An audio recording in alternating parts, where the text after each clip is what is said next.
The smell is what I remember first. Not perfume or cologne, but something more elemental, more real. The scent of damp earth, of pine wood and drying oil paint, all mingling with the salt and heat of his skin.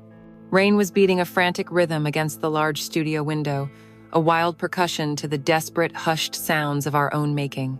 My head was turned to the side, my cheek pressed against a rough canvas, and through the glass I could see the thrashing leaves of the old oak tree, illuminated by a flash of lightning. In that brief, brilliant moment, I saw everything with a terrifying clarity. His hand tangled in my hair, the cords of muscle in his neck, the sheer focus in his eyes as he moved inside me. It wasn't just pleasure, it was a kind of violent, beautiful release, a surrender I didn't know I was capable of, and the moan that escaped my lips was a sound I didn't recognize as my own. It was the sound of a woman being brought back to life. But that was a memory, and memories are ghosts. Now there is only the sterile quiet of my kitchen, the cool, polished marble beneath my bare feet. The rain is softer tonight, a gentle tapping that does little to wash away the silence. Outside, the garden I designed is perfectly manicured, a testament to order and control. Everything in this house is a testament to order and control. My husband Mark is asleep upstairs, in a bed as neat and passionless as a balance sheet. He sleeps soundly, untroubled, because we have an arrangement, a modern solution to an ancient problem. We have an open marriage. It was his idea, presented with the cool logic of a financial forecast, a way to preserve our assets, our social standing, our history, while outsourcing our physical needs. And Ethan, the man with the scent of earth and paint on his skin, he was supposed to be a part of that arrangement. He was my designated lover, a licensed transgression. He was sanctioned to touch my body, but the one unbreakable rule was that he was never, ever allowed to touch my soul. The lie, you see, wasn't the adultery. The lie was the belief that we could ever build a wall high enough to keep feelings out. And from the very first moment, that wall began to crumble. It began, as most of our endings did, in silence. The silence of a dinner table cleared too quickly, of wine glasses filled and refilled without the cheer of a toast. We were sitting in our dining room, a space I had meticulously designed to be warm and inviting, with a grand oak table and soft, recessed lighting. But in the past year, it had become a stage for our quiet estrangement, a beautifully appointed room where two strangers shared expensive, tasteless meals. The ghost of laughter from dinner parties past seemed to mock us from the very walls I had chosen. Mark stared at the polished surface of the table, his reflection, a distorted, serious mask. He hadn't looked at me, really looked at me, for the entire meal. He had talked about market fluctuations, a new portfolio he was managing, and the absurd cost of maintaining the property line. His words were like smooth, flat stones skipped across the deep, silent water of our disconnect. Finally, when the last of the wine was gone, and the silence had stretched to a point of physical pressure, he folded his hands on the table, a gesture he used in boardrooms right before delivering a verdict. "Clara," he began, his voice even, measured. "We need to talk about the long-term viability of our partnership, not our marriage, not our love, not our life together. Our partnership." It was the language of business, a lexicon of efficiency and bottom lines, and it was the only language he had left for me. I simply nodded, tracing the rim of my empty glass with my finger, waiting for the inevitable. I had been waiting for months. Divorce, I thought. He's going to say the word. A part of me, a small, tired part, felt a flicker of relief at the thought. An end. A clean break. But Mark was never one for clean breaks. He valued infrastructure. "I've been analyzing our situation," he continued, "from every angle. Our assets are deeply intertwined. Our social and professional circles are identical. We have a shared history, a brand, if you will, that is beneficial to both of us. A divorce would be inefficient. Destructive, not just financially, but reputationally." He spoke as if he were discussing a corporate merger gone sour, looking for a way to salvage shareholder value. I felt a cold knot forming in my stomach. This wasn't about us. This was about appearances. "What are you proposing, Mark?" I asked, and my voice was a fragile thing in the heavy air. He finally lifted his eyes to meet mine, and they were clear, steady, and utterly devoid of warmth. "I'm proposing an evolution," he said. "A recalibration of our marital contract to reflect the current reality." He leaned forward slightly, lowering his voice as if sharing a corporate secret. "We are an excellent team, Clara. We manage this house, our finances, our social lives, with perfect synergy. We are, for all intents and purposes, successful. The only area of deficiency is the physical aspect. The passion. It's been absent for a long time. We both know that." I didn't respond. There was nothing to say. He was right. The space between us and our king-sized bed had become a frozen, uncrossable tundra. His touch, on the rare occasions it happened, felt like a contractual obligation, and I'm sure mine felt the same to him. We were roommates who signed legal documents together. "So," he said, taking my silence as agreement, "the logical solution is not to dissolve the entire enterprise for a single, underperforming department. The logical solution is to outsource." My breath caught in my throat. I stared at him, trying to process the word, outsource. Like hiring a freelancer to design a logo or a temp to handle clerical work. "I'm proposing," he clarified, seeing the confusion on my face, "that we give each other permission to seek physical satisfaction elsewhere. An open marriage." The words hung in the air, obscene and sterile at the same time. Open marriage. I had read about it, of course, in glossy magazines and online articles, always presented as an enlightened, progressive choice for the emotionally secure. For us, it felt like the opposite. It felt like a declaration of terminal illness. And this was a radical, experimental treatment that would either kill the patient or leave them permanently disfigured. I thought of our wedding day, of the naive promises we'd made under a canopy of summer flowers. I thought of the early years, the easy laughter, the way he used to pull me into his arms in the middle of the kitchen just to kiss me. Where did that man go? When did he get replaced by this cold strategist who spoke of my body, of his body, as an underperforming department? "There would have to be rules," he said, pulling me from my spiraling thoughts. He was already in the implementation phase. "This isn't about emotion or romance. It's a release valve, a biological necessity. And to protect the primary partnership us, we need a strict set of protocols." He held up a finger.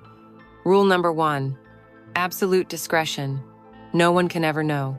Our friends, our families, our colleagues, they see a perfect couple. We maintain that. It's essential for our brand." He held up a second finger. "Rule number 2, and this is the most important, no emotional involvement, ever. These are to be purely physical arrangements. The moment feelings enter the equation, the arrangement is terminated. It is a zero-tolerance policy." A third finger joined the first two. "Rule number 3, no one from our immediate social or professional circle. It's too messy, too much potential for overlap and complications." A pang of irony hit me, knowing how quickly he would forget this particular rule. "Rule number 4, we don't share details. I don't want to know who you're with, what you do, or when you do it, beyond what's necessary for scheduling and safety. And I expect the same courtesy. This is not about vicarious thrills. It's about privacy and separation." He paused, letting the architecture of his proposal settle around me. It was a fortress of logic, designed to keep out the messy, unpredictable chaos of human feeling. He saw our marriage as a failing state, and he was proposing a new constitution, a document that would allow the government to function while its heart had stopped beating. And me?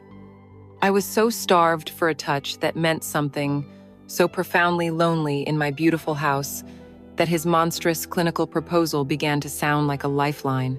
It was a twisted, perverted kind of hope. The idea of being touched, of feeling a man's hands on me, of feeling desired, even in a detached, emotionless context, was like a glass of water offered to someone dying of thirst. I didn't care if the water was poisoned. I just wanted to drink. Maybe, I thought, maybe this was the shock to the system I needed. Maybe a meaningless physical encounter would remind me of what I was missing. Or maybe it would make me appreciate the stability I had with Mark. Or maybe, Just maybe. It would make me feel something. Anything. Because the numbness was killing me far more slowly and painfully than any sudden death ever could. I looked across the table at my husband, the co-CEO of our loveless corporation, and I saw the finality in his eyes. He had already made the decision. He was just waiting for my signature on the dotted line. I picked up my wine glass, saw the faint imprint of my lipstick on the rim, and I thought, what do I have left to lose? We were already living a lie, the lie of a happy marriage. He was just proposing we add a new clause to it. I didn't say yes. I just gave a single, slow nod, and in the silent, temperature-controlled air of our perfect dining room, the pact was sealed. It wasn't a promise of freedom. It was an agreement to build a more elegant cage. For 2 weeks, the pact lay dormant between us, a signed treaty in a war that had not yet begun. The knowledge of it was a constant low hum beneath the surface of our daily routines. It was there when Mark passed me the coffee in the morning, his fingers brushing mine with a new, deliberate neutrality. It was there in the evenings when we sat on opposite ends of the sofa, the space between us no longer just empty, but charged with a strange, unspoken permission. I had done nothing with my newfound freedom. It felt less like a key to a new world, and more like the key to a room I was too afraid to enter. I think a part of me hoped that if we never spoke of it again, it would simply wither and die.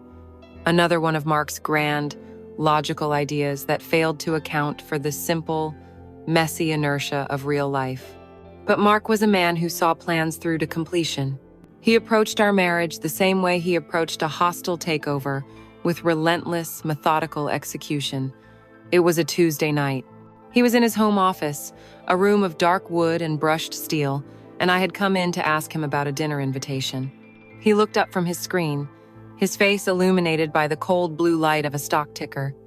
"Clara, a moment," he said, gesturing to the leather chair opposite his desk. "Regarding our arrangement, I've been considering potential avenues." "For you?"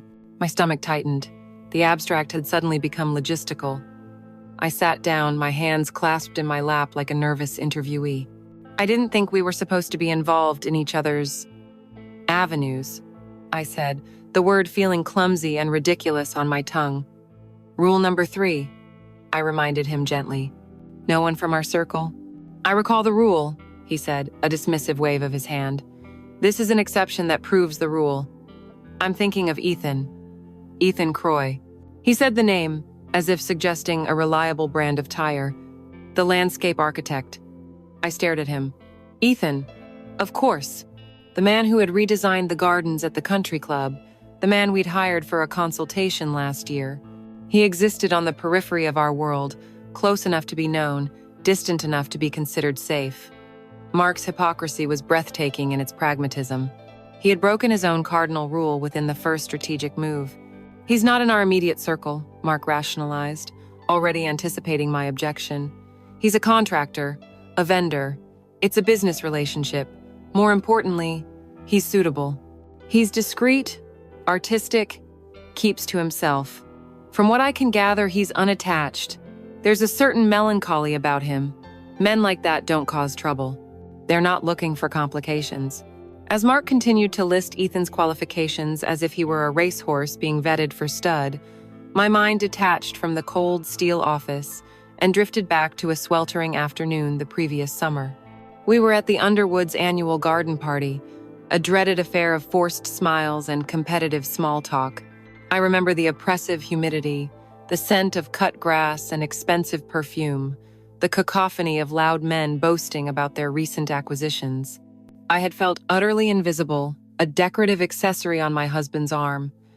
And then I had seen him. Ethan wasn't part of the main crowd. He was standing near a newly planted Japanese maple, his back to most of the party. He was listening intently to old Mrs. Underwood as she talked about her roses, his head slightly bowed with a genuine deference that was entirely absent in this world of aggressive self-promotion. I noticed his hands first. As an architect, I am drawn to hands, to the tools that shape the world.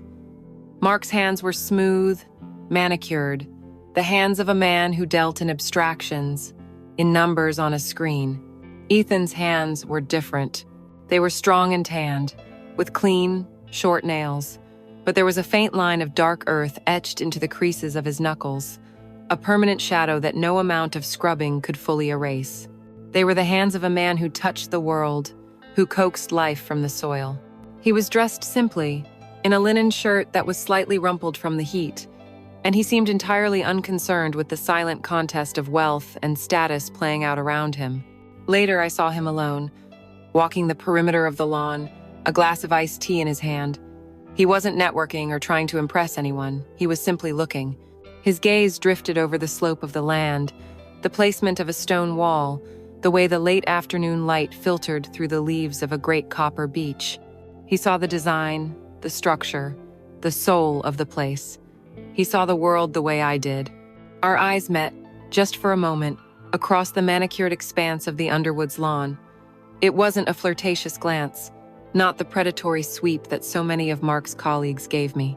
It was quieter, more curious. In his eyes, which were a deep, complex shade of green, I saw not the arrogance of the other men, but a flicker of something I recognized. It was a loneliness, a quiet sense of being an observer rather than a participant. In that brief, silent exchange, I felt seen. Not as Clara, Mark's wife, the elegant hostess, the architect of beautiful, empty rooms, but as a person. The moment passed, he gave a slight, almost imperceptible nod and turned his attention back to the trees. But it stayed with me, a tiny, warm ember in the cold cavern of my chest. And his billing is always discreet. It could easily be filed under ongoing landscape consultancy. Mark's voice pulled me back to the present. He was talking about payments, about logistics, about how to hide the transaction in their financial records. He was planning my affair with the same dispassionate detail he used to plan his tax strategy. He saw a problem my needs, and he had found a neat, low-risk solution. A suitable vendor. He looked at me, expecting an answer. What do you think, Clara? Does he seem like a reasonable choice? A reasonable choice. My mind replayed the memory of Ethan's hands, the quiet intelligence in his eyes, the way he seemed to carry a gentle sadness with him. Mark saw him as a simple, safe option, a man who wouldn't cause trouble. But I had seen something else. I had seen a depth that Mark, in his relentless pursuit of the superficial, could never comprehend. And that depth was far more dangerous than any simple physical attraction. A perverse thought bloomed in my mind. This was Mark's idea, Mark's choice. By agreeing, I would be following his rules, playing my part in his grand logical design, but my reasons would be my own. My reason would be that brief moment of connection across a crowded lawn. My reason would be a dangerous, thrilling curiosity to know what lay behind those quiet, lonely eyes. It was a secret rebellion committed under the guise of compliance. Yes, Mark, I said, my voice steady, betraying none of the turmoil inside me. He seems reasonable. Mark nodded, satisfied. He turned back to his computer, the matter settled, the task delegated, his mind already moving on to the next item on his agenda. Good, he said, without looking at me. I have his number. I'll send it to you. You can handle the arrangements from here. And just like that, the candidate was approved. The door to that locked room had been opened, and my husband had just handed me the key. I stood up and walked out of his office, a strange, terrifying sense of fate settling over me. I was about to walk willingly into a fire of his making, but I knew, with a certainty that chilled me to the bone, that I would be the one who burned. Handling the arrangements fell to me. The phrase itself felt so cold, so transactional. I was arranging a delivery, a consultation, a catered affair. Mark had texted me Ethan's number without comment, a simple string of digits that felt like a bomb in my phone. It took me 3 days to make the call. I would pick up my phone, my thumb hovering over the number, and a wave of nausea and fear would wash over me. What does a woman say? Hello, my husband and I have a business proposal for you, and the business is my body? In the end, I simply did what I was best at. I compartmentalized. I treated it like any other professional appointment.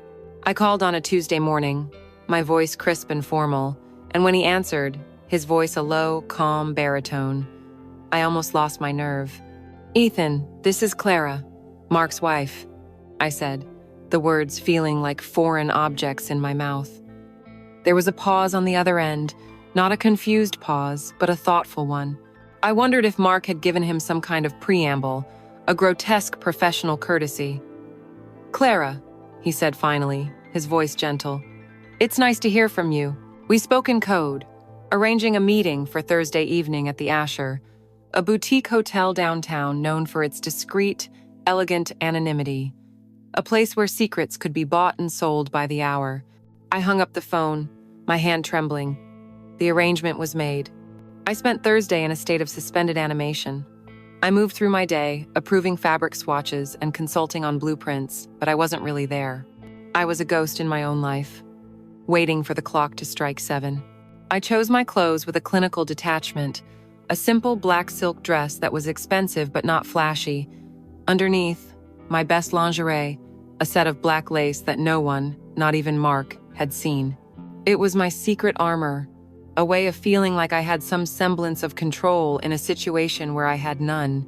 I was sitting in the hotel's dimly lit bar, a glass of untouched Sauvignon Blanc sweating on the table in front of me when he arrived. He saw me immediately, and the briefest flicker of something crossed his face before he composed it. He walked over, not with a swagger, but with a quiet, deliberate grace. "Clara," he said, and he pulled out the chair opposite me. The air was thick with unspoken things. We ordered another round of drinks and made excruciatingly polite small talk about a new museum exhibit, a restaurant that had just opened, the oppressive summer heat. He was just as I remembered him from the garden party. Observant, calm, with those intelligent, melancholy eyes. He asked me about my work, and for a few minutes, as I spoke about the challenge of balancing light and space in a historic renovation, the tension eased. He listened. He actually listened, nodding, asking thoughtful questions. It was so disarmingly normal that it made the entire situation feel even more surreal. After a single drink, he looked at me, his gaze direct. "Shall we?" he asked softly. The pretense was over. I nodded, unable to speak. In the silent, wood-paneled elevator, we stood inches apart, not touching. I could smell his scent, not a heavy cologne, but something clean and subtle like soap and fresh air. Just as the doors opened to our floor, he turned his head slightly and spoke, his voice barely a whisper. "You know, you don't have to do this." His words struck me with the force of a physical blow. It was the first truly human thing anyone had said about this arrangement. It was a lifeline, an exit ramp, an offer of humanity in a transaction designed to have none. I should have taken it. I should have turned around, walked out of that elevator, and never looked back. But it was his very kindness, his recognition of my agency, that made me want to stay. I wanted to be with the one person who saw that I had a choice. Inside the room, the silence was immense. It was a beautiful suite, all muted tones and minimalist furniture, but it felt like a sterile laboratory. I stood by the window, looking down at the city lights, my arms wrapped around myself. He didn't rush. He walked over to the minibar, poured 2 glasses of water, and handed one to me. "I think," he said, his voice still gentle, "that Mark's rules are foolish." I looked at him, startled. "This is either 2 human beings connecting, or it's nothing. There is no middle ground. And if we're going to be here, I would rather it be the former." He closed the distance between us then, and he took my hand. His touch was warm and firm. He didn't pull me or guide me. He just held my hand, his thumb stroking the back of it gently, and he waited. He was giving me the power, letting me set the pace. Slowly, I let out a breath I didn't realize I'd been holding, and I leaned in. The first kiss was not what I expected. It was not hungry or demanding. It was tentative, soft, a question. I responded, my body acting on an instinct long dormant, and the kiss deepened. It was a kiss of profound, heartbreaking tenderness. I felt years of loneliness, of being untouched and unseen, begin to melt away. He undressed me with the same slow reverence. His hands moved over the silk of my dress, his fingers finding the zipper at my back. The dress pooled at my feet, leaving me in my black lace armor. He looked at me, not with the cold appraisal I was used to from Mark, but with a genuine admiration that made a blush creep up my neck. "You are beautiful," Clara," he whispered, and I believed him. My body, which had felt like a stranger's for so long, began to wake up. Goosebumps rose on my arms as he traced the edge of my lace bra, his touch light as a feather. My own hands, as if with a will of their own, reached up to his shirt, fumbling with the buttons. I wanted to feel his skin against mine. His body was lean and strong, just as I had imagined. It was a real body, a working body, with the faint tracery of scars and the beautiful lines of functional muscle. There was nothing artificial about him. As we fell onto the bed, onto the cool, crisp sheets, my mind tried to hold on to Mark's rules. This is just physical. Do not feel anything. But my body was a traitor. It arched into his touch, my skin humming wherever he kissed my neck, my shoulders, the sensitive skin of my inner wrists. When his mouth found my breast, a soft gasp escaped my lips. When he finally entered me, it was with a slowness that was almost unbearable.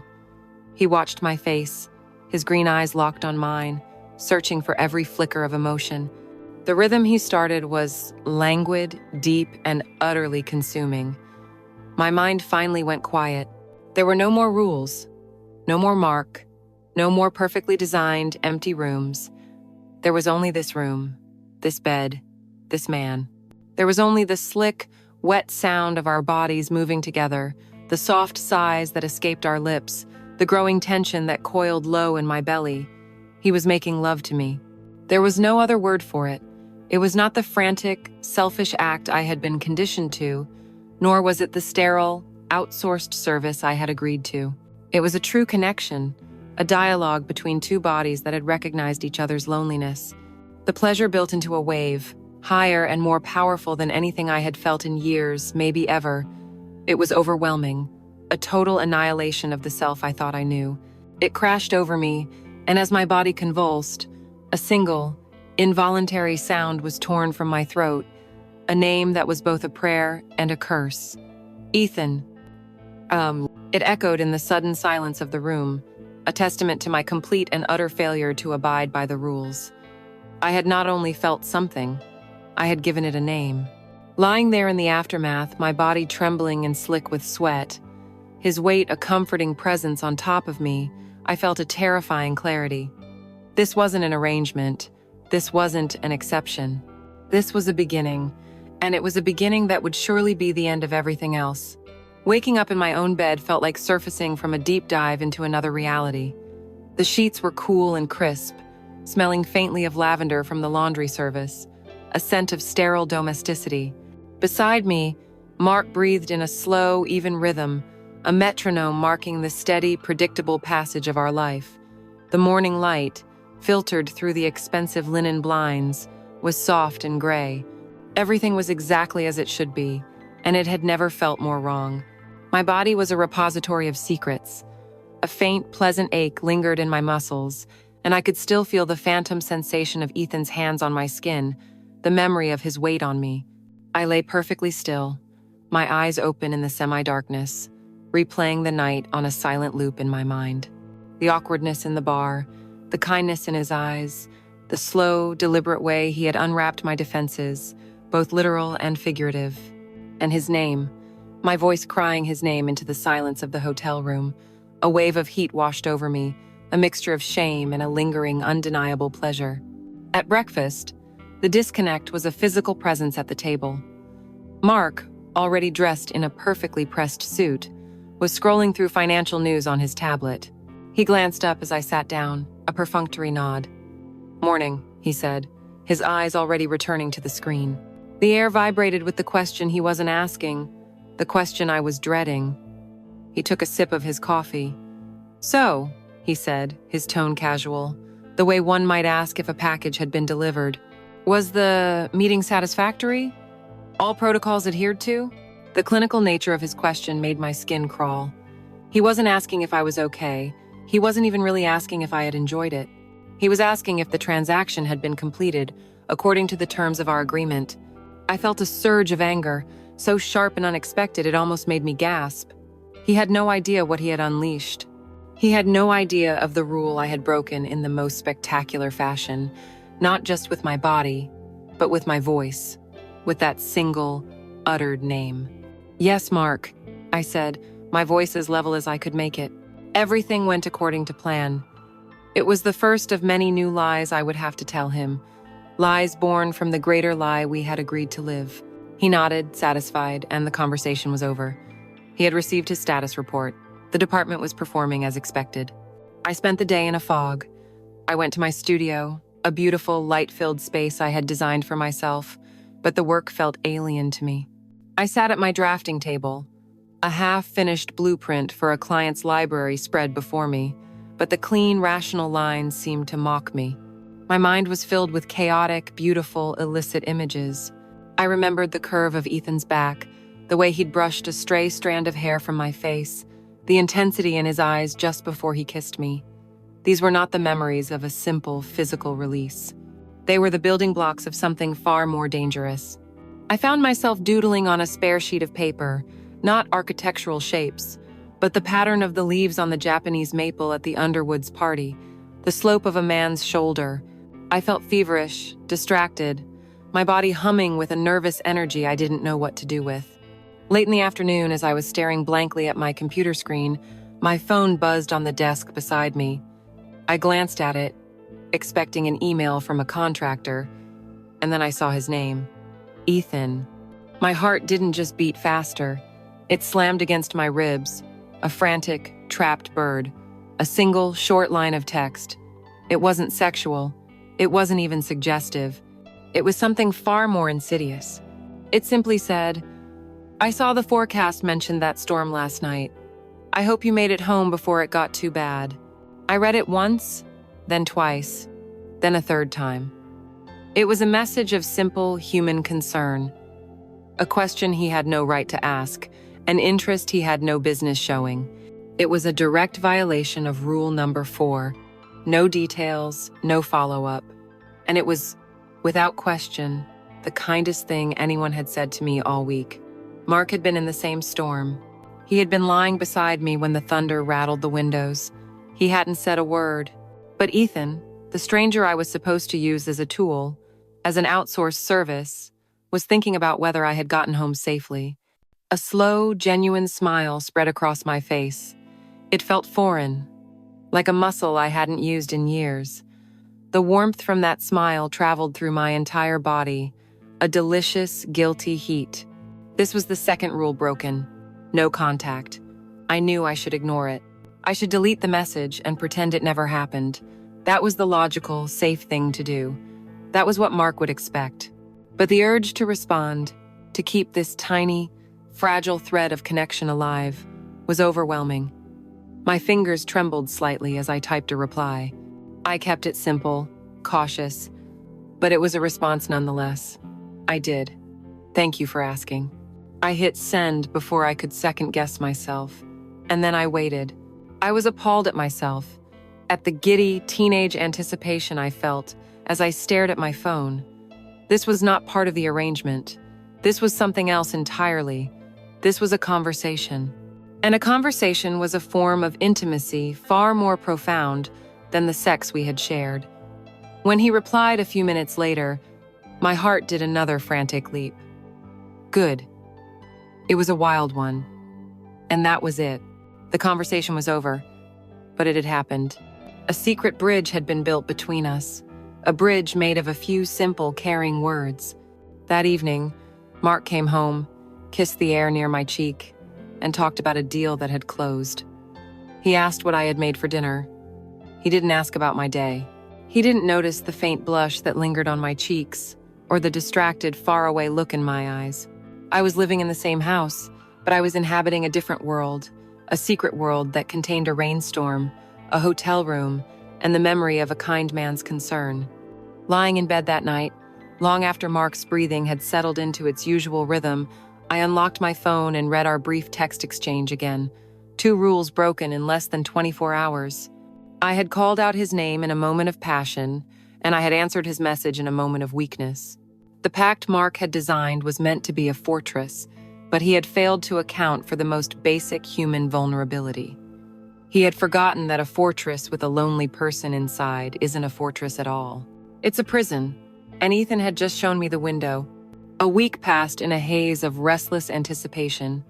The brief, illicit text exchange with Ethan was a secret I kept coiled in my stomach. A warm, dangerous thing. There was no more contact. The silence was a new kind of torture, a void that I filled with fantasy and memory. I found myself replaying our night at the hotel with an obsessive, forensic detail, trying to recapture the feeling of his skin on mine, the sound of his voice. I was an addict after a single taste, and the craving was a physical ache.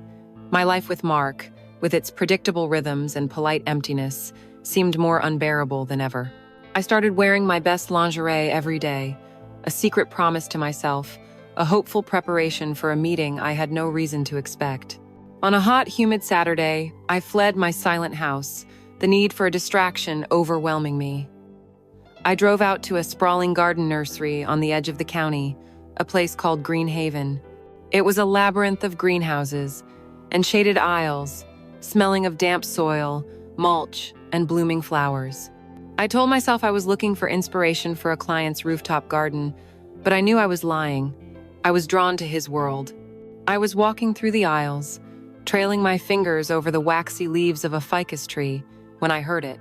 His voice. It was unmistakable, a calm, low melody in the ambient noise of the nursery. My heart seized in my chest. I peered through a screen of hanging ferns and saw him.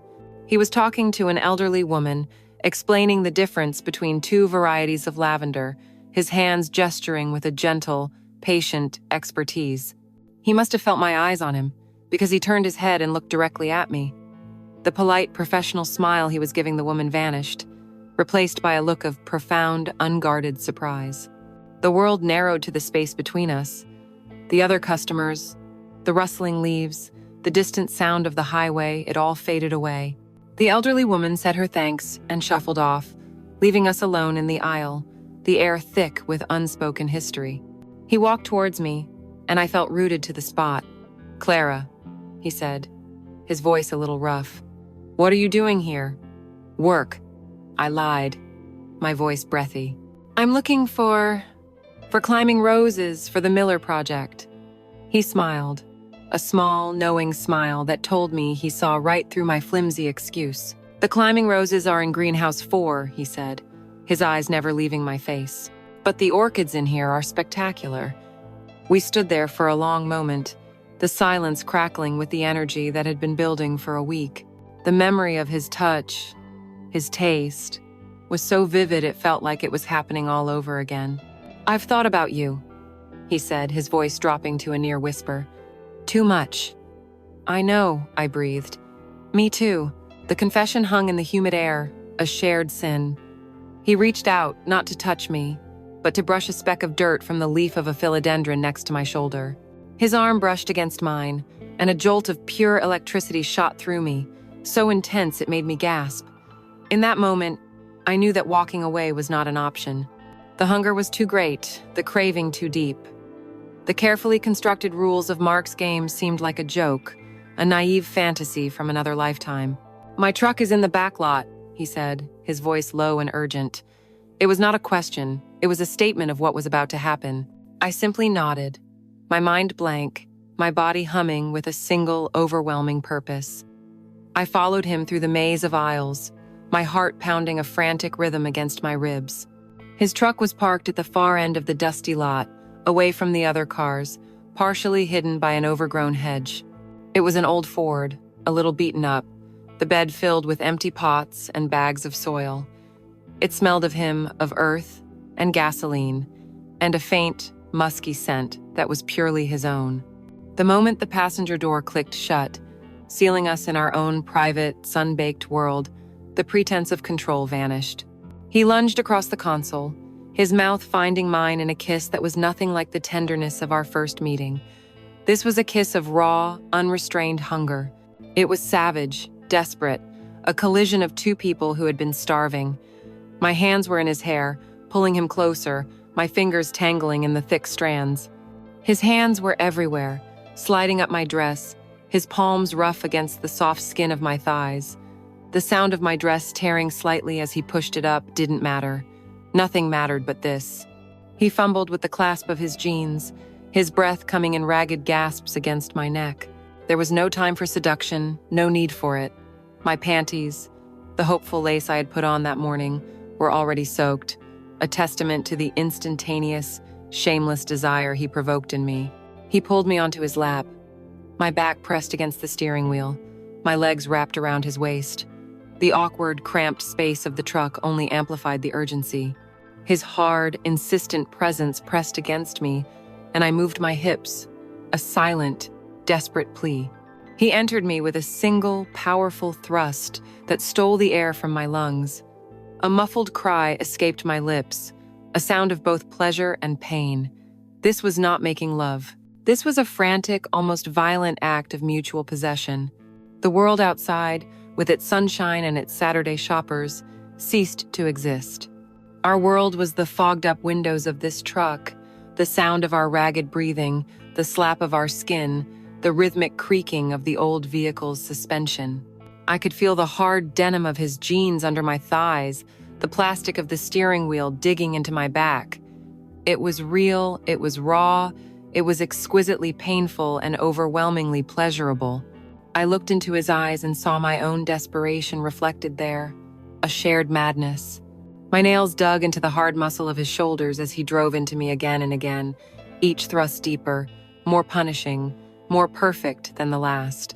The climax crashed over us without warning, a simultaneous, shuddering release that left us gasping, our bodies slick with sweat. We sat there for a long time, tangled together in the front seat, the windows completely fogged over. My dress was bunched up around my waist, my hair was a mess, and I could feel a bruise already forming on my back. I had never felt more alive. He slowly withdrew from me and gently pulled my dress down, his hands now tender, his breathing slowly returning to normal. He didn't say he was sorry. He didn't say it was a mistake. He just looked at me, his eyes dark with a complex mix of emotions. "Clara," he whispered, and my name on his lips was no longer a mistake. It was a fact. It was an anchor. As I drove home, my body aching and my mind a chaotic whirl, I knew that something had irrevocably shifted. The first time had been a transgression, a breaking of the rules. This was different. This was the formation of a new reality. It wasn't an arrangement I could control or a compartment I could close. It was an addiction, a fever in my blood. And I knew, with the kind of terrifying certainty that settles deep in your bones, that I would do anything, risk everything, to feel it again. The frantic, desperate encounter in the truck had broken something open. The carefully constructed dam between a physical arrangement and an emotional reality had shattered. And now, a dangerous current was pulling us along. The silence that followed was different. It was no longer a void of anticipation, but a space filled with the shared knowledge of our mutual recklessness.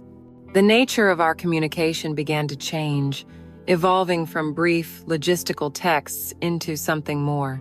It started a few days later, with a message from him that was both casual and deeply audacious.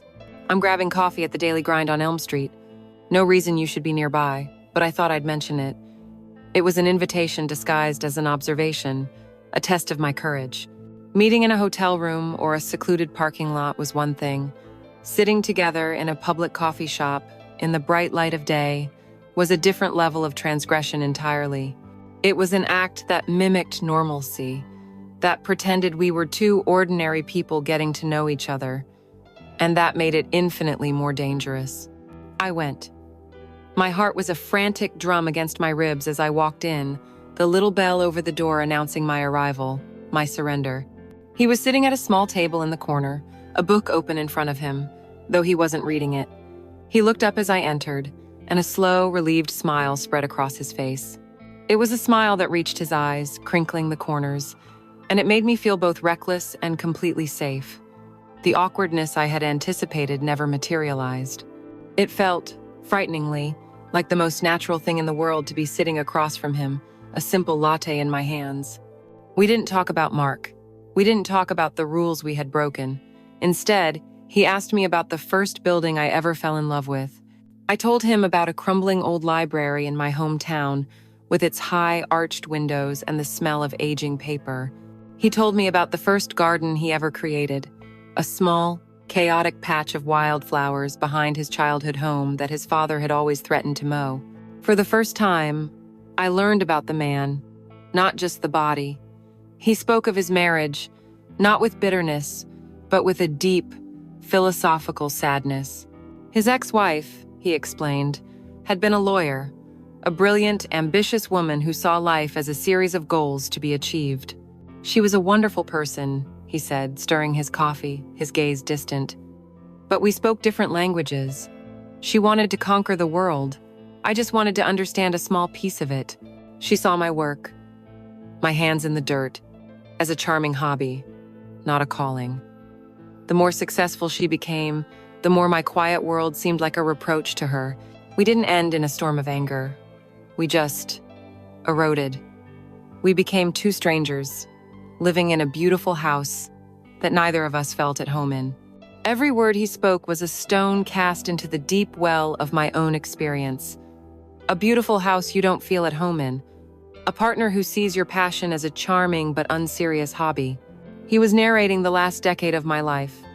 Emboldened by his honesty, by the safe, non-judgmental space he had created between us, I began to speak. I told him things I had never articulated to anyone, not even myself. I spoke of my own beautiful house, how the perfect, minimalist lines I had designed now felt like the bars of a cage. I told him about the loneliness, a silence so profound that I sometimes talked to myself just to hear a voice. Mark is a good man, in his way, I said, the words tasting like ash. He's logical, he's stable, but he looks at me and he sees an asset, a well-managed part of his portfolio, the hostess of his dinner parties, the co-signer on his mortgages, the architect of his perfect life. But the architect herself, the woman inside, I think he forgot she exists. I think I'm disappearing, Ethan. Fading into the beautiful, expensive wallpaper I picked out myself. A tear I hadn't realized was forming, slipped down my cheek. I hastily wiped it away, embarrassed. He didn't say, "Don't cry," or "It will be okay." He didn't offer empty platitudes. He just reached across the table and covered my hand with his. His touch was warm and steady. "I see you, Clara," he said, his voice low and certain. "When I see you, I don't see Mark's wife or the lady of the house. I see the woman who noticed the sadness in a Japanese maple. I see the architect who understands how light can change the soul of a room. I see you." His words were the purest form of intimacy I had ever known. It was a connection that had nothing to do with taking off our clothes. It was about him seeing my soul, naked and shivering, and covering it with a blanket of understanding. That coffee was the beginning. Our secret meetings became our new ritual, our true arrangement. We would meet for walks in a sprawling state park, the canopy of trees providing a cathedral of privacy. We explored dusty antique shops, making up stories about the former owners of old photographs. We talked about everything and nothing, books, art, fears, childhood dreams. The physical encounters still happened, often in the front seat of his truck after a long walk, or once, in a stunning, reckless moment, in the shadowed stacks of the very library I had told him about. But the sex was no longer the reason for our meetings. It was a consequence of them. It was the physical expression of the overwhelming emotional intimacy that was growing between us, a fire that needed a release. I knew I was in the throes of a full-blown affair, a betrayal of a magnitude that made the original pact seem like a childish game. A part of me was consumed with guilt, but a larger part was consumed with him. I was addicted to the way he listened. I was addicted to the way his eyes would light up when I explained an architectural concept. I was addicted to being seen. Mark had sanctioned an affair of the body. I reasoned to myself in the lonely hours of the night, because he had been having an affair with his work, with his ambition, with his own reflection, for years. He had neglected my heart, my mind, my soul. He had created the vacancy. Ethan was just the first person to notice the open door. One late afternoon, we were walking by a river, the autumn light turning the water to gold. He had just finished telling a funny story about a disastrous landscaping job, and I was laughing, a real deep laugh that came from my belly. It was such a simple, ordinary moment. The kind of moment that normal couples have every day. He stopped walking and just looked at me, a soft, wondrous expression on his face. "I love your laugh," he said simply. And in that moment, as I looked back at him, at this kind, sad, beautiful man who saw me, a terrifying, irreversible truth bloomed in my heart, a truth as clear and brilliant as the autumn sun. I was in love with him. The thought didn't feel like a transgression anymore. It felt like coming home. And I knew with a certainty that was both a liberation and a death sentence, that I was no longer in control of any of this. The text message from Mark was as devoid of emotion as a weather report. "Landed. Hotel is fine. See you Wednesday." He was gone for 2 full days, swallowed by a conference in Chicago. For the first time in years, the house was mine. The silence that settled after his car pulled out of the driveway was not the usual, oppressive quiet. It was a vacuum, a space brimming with potential, with a terrifying, exhilarating freedom. The realization that I was falling in love with Ethan had changed the chemical composition of my world. It was no longer a question of if I would betray Mark in the deepest sense, but how. The thought of Ethan, of his hands, his voice, his quiet understanding, was a physical presence in the empty house. I walked from room to room, touching the cold, perfect surfaces, and all I could think about was desecrating this temple of lovelessness with a real, human passion.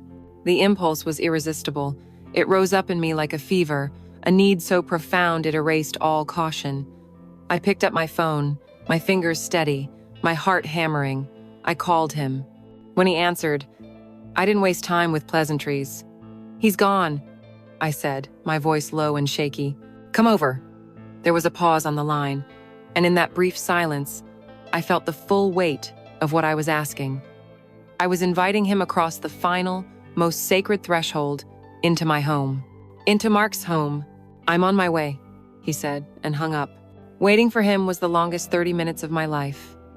When the doorbell chimed, the sound echoed through the house like a gunshot. I opened the door, and there he was, standing on my front porch, looking impossibly real against the backdrop of my carefully curated life. He stepped inside, and the moment he crossed the threshold, the air changed. He was no longer a secret kept in hotel rooms and the front seat of his truck. He was here, in my life. He looked around the pristine, double-height foyer, his eyes taking in the floating staircase and the expensive, abstract art. He was seeing the cage I lived in. He reached out and touched my cheek, his thumb stroking my skin. "This is your house," he said, not with admiration for its beauty, but with a note of sadness for what it represented. And then he kissed me. It was a long, slow, deep kiss that tasted of longing and the thrill of the forbidden. It was a kiss that sealed our conspiracy. We didn't rush to the bedroom. Instead, he took my hand, and we walked through the downstairs rooms. He ran his hand over the back of the velvet sofa in the living room, the one I had spent weeks sourcing. He looked at the family photos on the mantelpiece, me and Mark, smiling blankly at a charity gala, on a boat, in front of some monument. He was a ghost walking through the museum of my failed marriage. Then, on that very sofa, with the last of the evening light filtering through the large picture windows, our passion ignited. It was a claiming. We were claiming this space, baptizing it with the desire it had never known. His hands were tangled in my hair. Mine were tearing at the buttons of his shirt. We were a tangle of limbs and hungry mouths, right there in the heart of my home. But it was only a prelude. He pulled away, his breath ragged, his eyes dark with an intensity that mirrored my own. "Upstairs," he whispered, the single word a command and a promise. He carried me, my legs wrapped around his waist, my face buried in his neck. I felt myself being lifted, transported. He didn't know the layout of the house, but he instinctively bypassed the master bedroom, the cold sanctuary I shared with Mark. He chose the guest room at the end of the hall, a room that was as beautifully appointed and as soulless as the rest of the house. He kicked the door shut behind us, and in the gathering darkness, we faced each other. This time, there was no hurry. This time, it was worship. He undressed me slowly, deliberately, his eyes adoring every inch of skin he revealed. He unzipped my dress and let it fall to the floor. He unhooked my bra and tossed it aside. His gaze on my full, round breasts was so full of reverence it made me tremble. He knelt before me and slid my panties down my legs, his hands warm on my skin. And then he just looked at me, his eyes drinking me in. "My beautiful Clara," he breathed. I undressed him with the same slow devotion, my fingers tracing the hard lines of his chest, the flat plane of his stomach. I unbuckled his belt, my hands brushing against the hard, beautiful monument of his need for me. When we were both naked, skin to skin, it felt like the first time all over again, but 1,000 times more profound. He laid me down on the bed, and what followed was not sex. It was a symphony. It was an exploration of every possible way two people could connect. His mouth was everywhere, tasting, learning. His hands were a cartographer's, mapping my body, discovering places I didn't know were sensitive. He turned me onto my stomach, his hands gripping my hips, my full, round bottom pressed against his groin. He entered me from behind, his rhythm slow and deep, his mouth close to my ear, whispering my name, telling me all the things he loved about me, not just my body, but my mind, my laugh, my soul, and the sounds. For the first time, there was no need to be quiet. My moans were loud, uninhibited, echoing in the silent, empty house. They were sounds of pure, animal pleasure, of a woman being utterly, completely satisfied. The sound of our bodies was no longer just skin on skin, but something wetter, a slick, liquid rhythm from the core of my sex, which was weeping for him, slick and swollen and open. I was a torrent of sensation, of sound, of release. I begged him not to stop. He rolled me onto my back, and I took him in my hands, guiding him back inside me. I rose up to meet him, taking control, our eyes locked in the darkness. In his, I saw my own reflection, a woman I didn't recognize, her face flushed with passion, her hair a wild mess, her mouth soft and swollen from his kisses. I rode him, my own rhythm matching the frantic beating of my heart, until the world dissolved into a blinding white light. The climax was a cataclysm, a wave that started in the deepest part of my core and radiated out to every nerve ending, leaving me shuddering, crying his name over and over again into the darkness. We didn't part, we didn't speak, we just lay tangled together, our bodies slick with sweat, our breathing slowly returning to normal. Hours passed. We slept, woke, and made love again, this time with a slow, languid tenderness that was almost more overwhelming than the previous fire. When I woke up for the last time, the first light of dawn was filtering through the blinds. I was in the guest room of my own house, naked, in the arms of a man who was not my husband. His arm was draped protectively over me, his breathing soft against my hair. The house was no longer it was no longer a monument to a life of quiet desperation. In one night, we had exorcised the ghosts of loneliness. We had filled its empty spaces with our own messy, beautiful, illicit life. This house was our secret now. And I knew, as I lay there listening to the sound of his beating heart, that I could never, ever go back. The day Mark was due to return, I scrubbed the house with the frantic energy of a criminal erasing evidence. I changed the sheets on the guest bed, washing them twice. I vacuumed every room, as if I could suck the very memory of Ethan's presence out of the air. I arranged fresh flowers, cooked one of Mark's favorite meals, and put on a conservative cashmere sweater. By the time his car pulled into the driveway, the house was once again a perfect, sterile stage, and I was in costume, ready for my performance as the dutiful wife. But something had fundamentally, irrevocably changed. When he walked through the door and I went to kiss his cheek, I had to fight the instinct to recoil. His touch felt foreign, his scent was wrong. The house, which I had just meticulously reclaimed for our shared life, no longer felt like it belonged to him. He was the guest now. He was the intruder. At first, he didn't seem to notice. He was consumed by the details of his trip, the deals he had made, the incompetence of his colleagues. I played my part, nodding, asking the right questions, my responses perfectly calibrated. But the performance was exhausting because underneath the veneer of normalcy, I was living in another world. A world where my phone, lying face down on the kitchen counter, was a sacred object, a portal. It would vibrate with a message from Ethan, a simple, thinking of you, and my heart would perform a secret, joyous leap while I was in the middle of listening to Mark complain about hotel Wi-Fi. A secret smile would touch my lips as I remembered a joke Ethan had told, and I would have to quickly disguise it as a reaction to something Mark had said. The changes in me were subtle, but they were pervasive. I started humming as I made coffee in the morning, a habit I'd lost years ago. I took more care with my appearance, choosing outfits that made me feel beautiful, not for Mark's approval, but because I was carrying the warmth of another man's gaze with me throughout the day. I was alive with a secret energy, a low, happy hum that had nothing to do with my husband. And Mark, a man whose entire career was based on spotting anomalies in complex systems, began to notice the deviations in the data. He was a predator sensing a change in the wind. His questions started casually, like reconnaissance missions. "You're in a good mood lately," he commented one evening as I was plating dinner, a genuine smile on my face from a text exchange I'd had with Ethan moments before. "Did you land a new client?" His eyes were sharp, analytical, searching for a logical explanation for my happiness. "Something like that," I'd say evasively, my heart fluttering with the thrill of the near lie. Later, as we sat in the living room, he'd look up from his laptop. "You're attached to that phone," he observed, his voice neutral. "New project demanding a lot of your attention?" Every question was a probe, a gentle, persistent tapping against the wall of my secret, searching for a weak spot. The tension came to a head about a week after his return. We were having dinner, a recreation of the very scene where he had first proposed our monstrous pact. He was talking about the stock market, and I was only half listening, my mind on a walk I planned to take with Ethan the next day. I was wearing a new scarf, a beautiful silk thing in a deep shade of emerald green that Ethan had told me matched my eyes.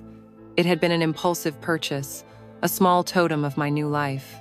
"That's new," Mark said, his monologue on interest rates stopping abruptly. He gestured towards my neck with his fork. "I haven't seen it before." "I bought it last week," I said, my hand instinctively going to the soft fabric. "It's a specific color," he said. His eyes narrowed slightly. "An emotional color, not your usual palette of elegant neutrals."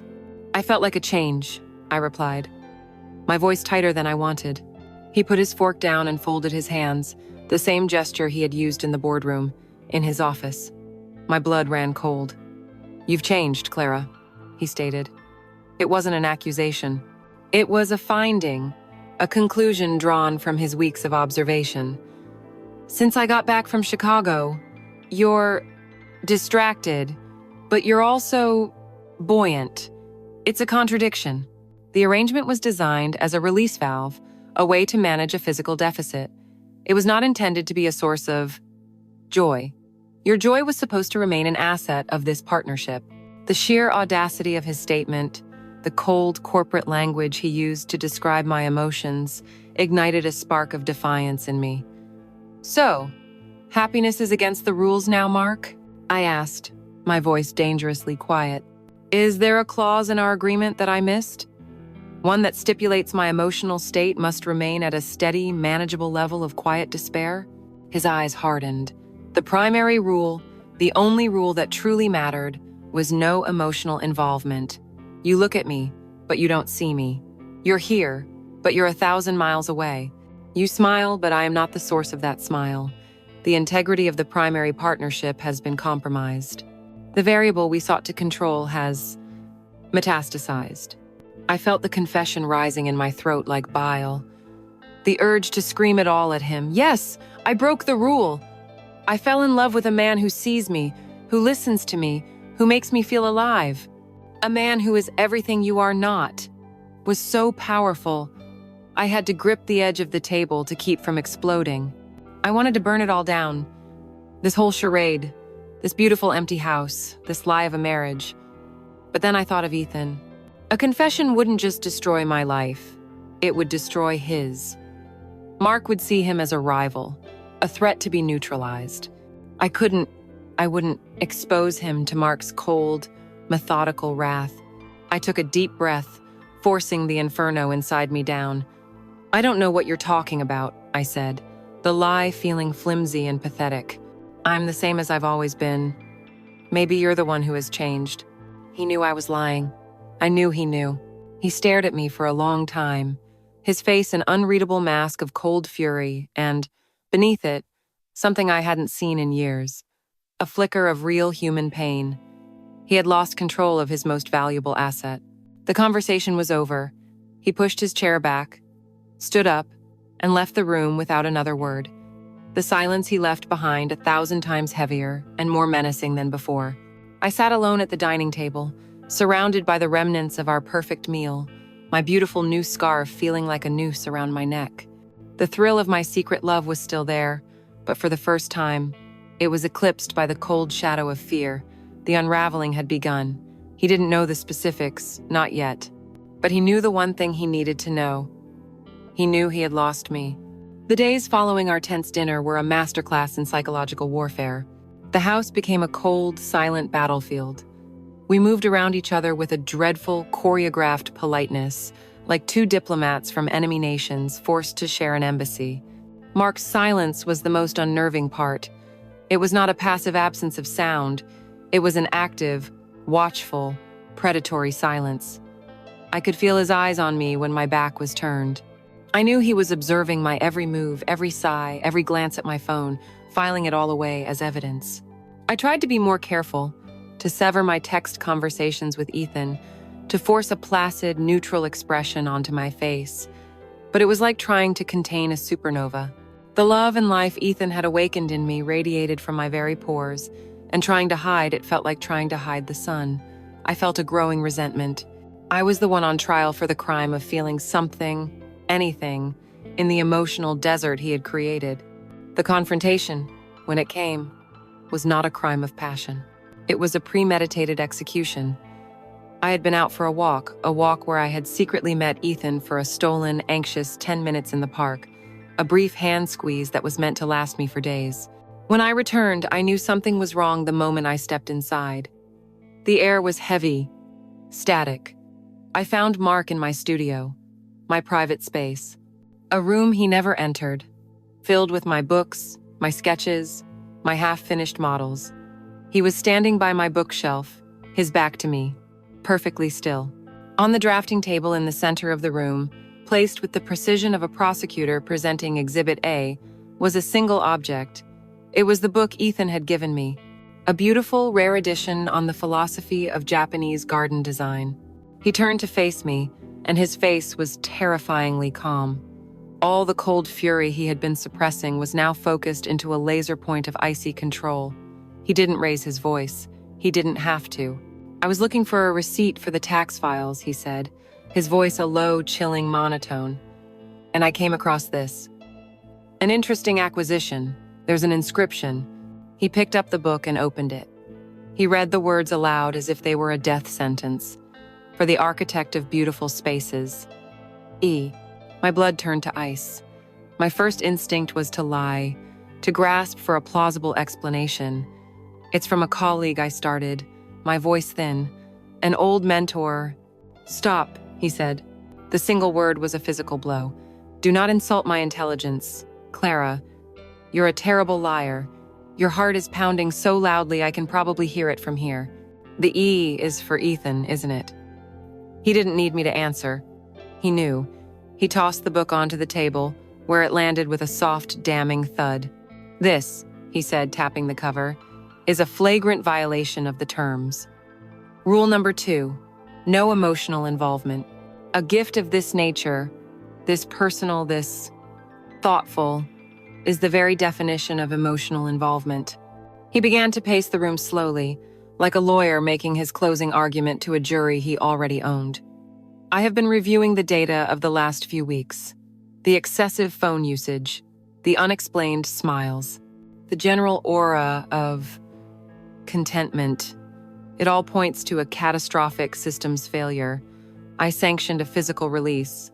I did not sanction a romance." He paused and looked at me, a cruel, humorless smile touching his lips.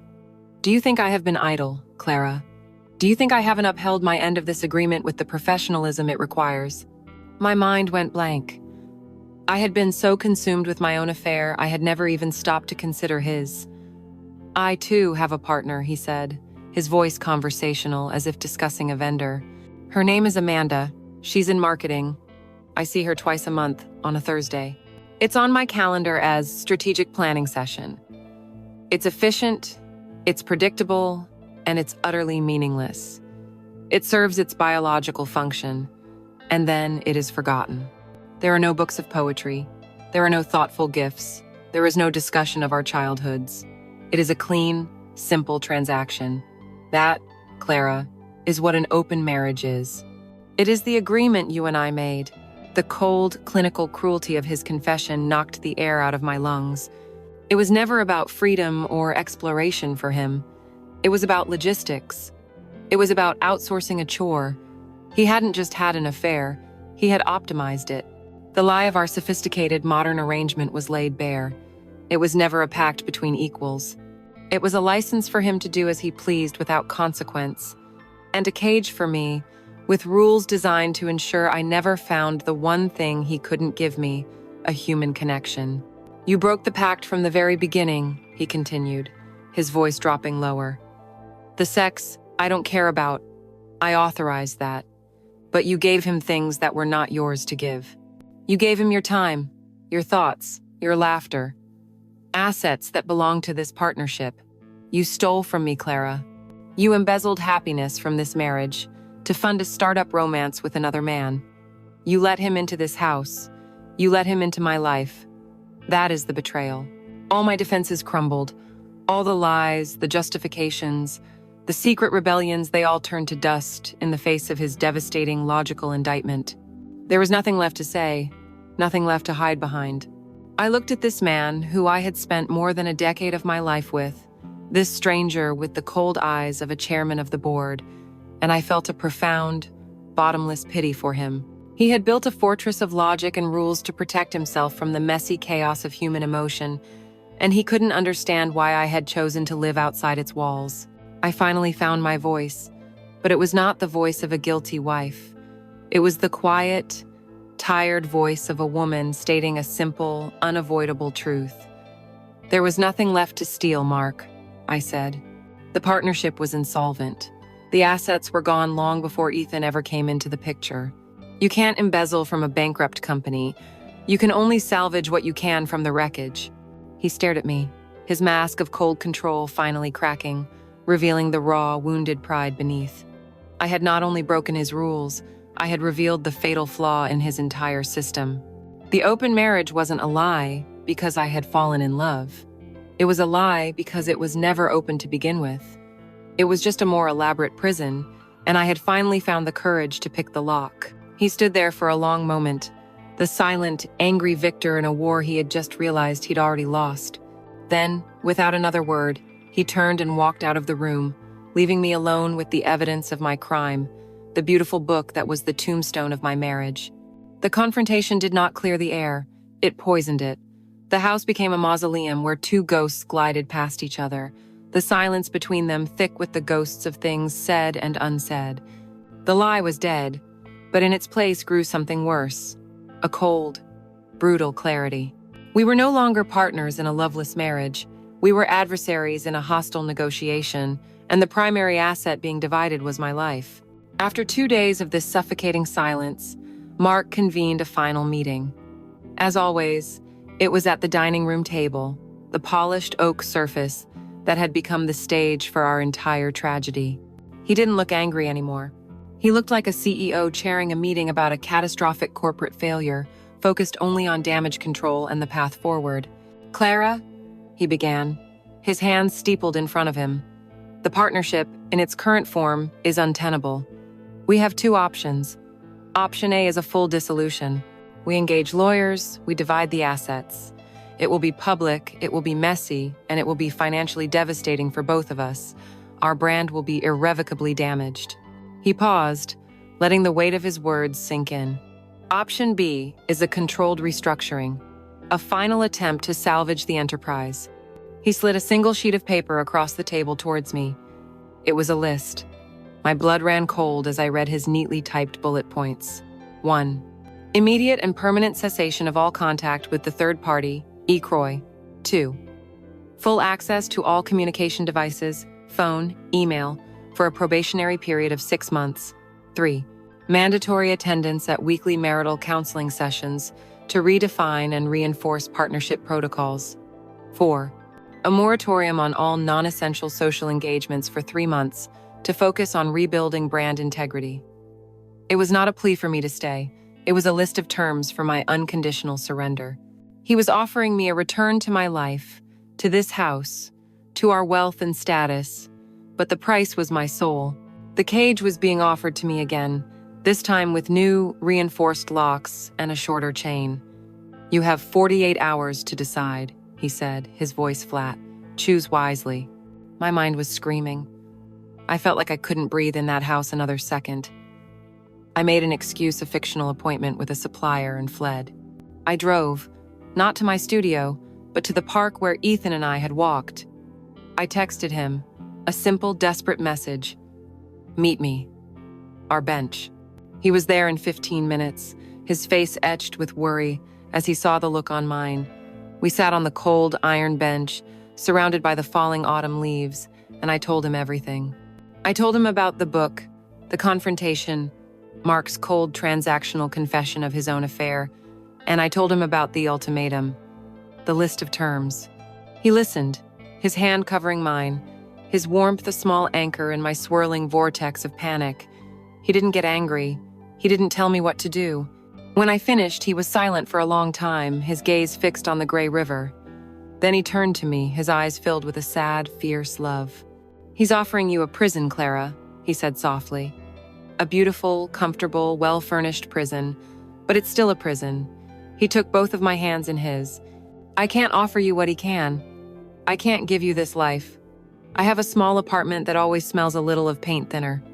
I have a truck that backfires sometimes. My bank account is a joke compared to his. I have nothing to offer you but me." He squeezed my hands. "But I can offer you this. A life where you don't have to hide your smile. A life where you can laugh as loudly as you want. A place where you will always, always be seen. I love you, Clara. Not the asset, not the architect, not the wife. You. So that's my offer. My ultimatum, if you want to call it that. Forget the 48 hours. Just come with me. Walk away from that house, right now, with nothing but the clothes on your back, and let's go build something real together, something messy and difficult and beautiful." I was standing on a cliff edge, with two worlds calling to me. I went home, and Mark was gone, a tactical retreat to give me space to consider his offer. The 48 hours began to tick away. I walked through the silent, perfect rooms of my house, my footsteps echoing on the polished hardwood floors. This was one choice: the living room, with its priceless art and custom sofa. The kitchen, with its marble countertops and German appliances that cost more than a car. The walk-in closet, filled with beautiful clothes, shoes, and handbags. This life was the culmination of a decade of my work, my taste, my ambition. It was safe. It was known. It was easy. All I had to do was give up the one thing that made it all feel worthless. All I had to do was kill the part of myself that had just learned how to breathe again. I could stay and be the architect, the respectable Mrs. Clara Vance, slowly turning to stone in my own beautiful sculpture garden. Then my mind would conjure Ethan, the other choice. I would remember the feel of his calloused hands on my skin, the sound of his quiet voice telling me I was beautiful, the shared laughter on a walk by the river. That life was a blank page. It meant starting over from scratch. It meant facing the judgment of everyone I knew, the pitying looks, the whispers. It meant swapping financial security for emotional uncertainty. It meant giving up the architect to simply be Clara, a woman in love with no safety net and no guarantees. It was terrifying. It was a leap into a dark, unknown abyss. But the thought of never seeing him again, of returning to the suffocating silence of my life with Mark, was a different kind of terror. It was the terror of being buried alive. I stood in the center of my cavernous living room, caught between the two men, between the two lives, between the two versions of myself. One offered me the world, but demanded my silence.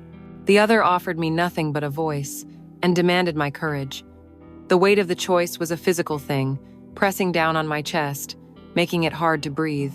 Every minute that ticked by was a minute closer to a future I couldn't bear and a future I was terrified to embrace. I was paralyzed, suspended in the unbearable agony of the decision, a ghost haunting the crossroads of my own life, knowing that either path I chose would mean a kind of death. And so, I find myself back where I began, in my kitchen, in the middle of the night, the rain whispering against the glass. The 48-hour deadline Mark gave me came and went, a lifetime ago. The choice, that terrible, impossible choice, feels both ancient and immediate, a constant presence in the silent house. You want to know what I did, don't you? You want to know if I chose the gilded cage or the terrifying freedom. You want to know if I am now the polished, hollow Mrs. Vance, or if I am simply Clara, living in a small apartment that smells of turpentine. You want a neat ending to a messy story, but some stories don't end. They just stop, and the people in them are left to haunt the wreckage. I am a ghost in my own life. Sometimes, I'll be standing right here, at this counter, and I'll feel a phantom touch on my hand. I'll turn, expecting to see Ethan's kind, sad eyes, and there is only empty air. Other times, I'll hear a car pull into the driveway, and my body will brace for the cold, logical presence of Mark, for the weight of his disappointment. But the driveway is always empty. Both men, in the end, have become ghosts. The man who offered me stability and the man who offered me a soul are now equal specters in the quiet halls of my memory. They represent the two lives I could have had, and in the end, I am living neither. I am living in the paralyzing space between them. The memory that started all of this, the memory of that first rainy night in Ethan's studio, it comes to me often, but it's different now.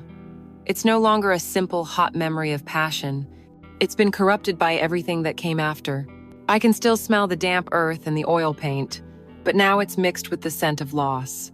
I can still feel the glorious, desperate release of his body inside mine, but it's followed by the phantom pain of the choice he forced me to make.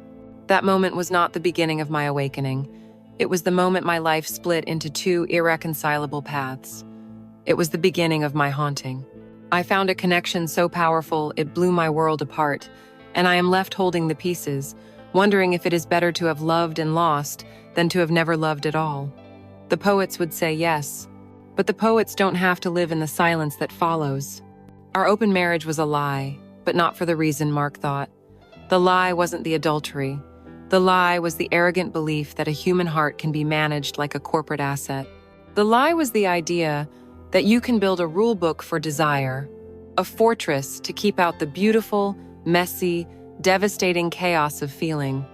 We thought we were being so modern, so enlightened, but we were just two lonely people who had built a sophisticated prison and given each other a key, not realizing the doors opened into a far more dangerous courtyard, not out into the free world. We thought we could control the fire, using it only for warmth when we needed it. We were fools. The fire is not meant to be controlled, it is meant to burn, and if you are not careful, it will burn everything to the ground.